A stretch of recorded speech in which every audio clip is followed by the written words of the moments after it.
L'orgue dans le silence a soudain préludé.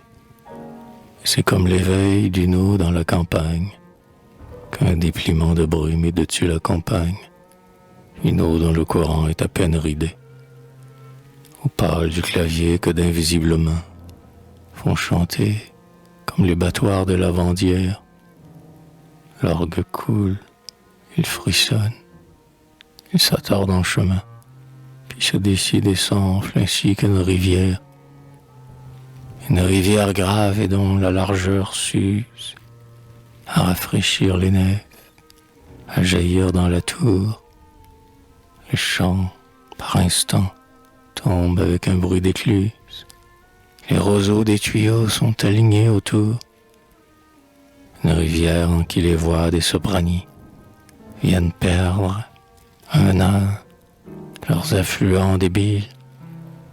Un silence, parfois, l'interrompt comme une île, puis l'orgue recommence à couler, tout uni.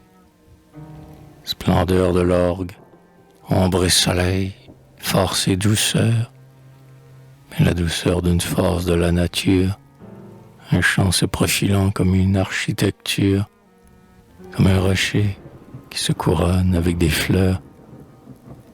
L'orgue, voix d'infini, voix de ciel, voix lunaire, qui donc suppose encore un réel instrument. L'orgue est un puits sculpté où chante le tonnerre. L'orgue est le bruit apprivoisé d'un élément.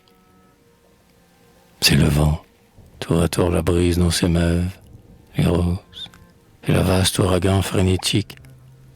C'est l'eau, rivière qui grossit, qui devient fleuve, et l'orgue croule en cataracte de musique. Ouais, c'est un élément dont l'humeur toujours change. Il a toutes les voix, câlines ou funèbres. À matine il chante et il pleure à ténèbres. Est-ce un chant de la terre ou sens des cœurs d'anges? Oh, mélodie, à peine humaine, elle vous frôle, avec la douceur qu'a la lune qui se lève. C'est un baume, c'est une étreinte, c'est un rêve. On se sent comme au bord de l'eau dormante, un saule.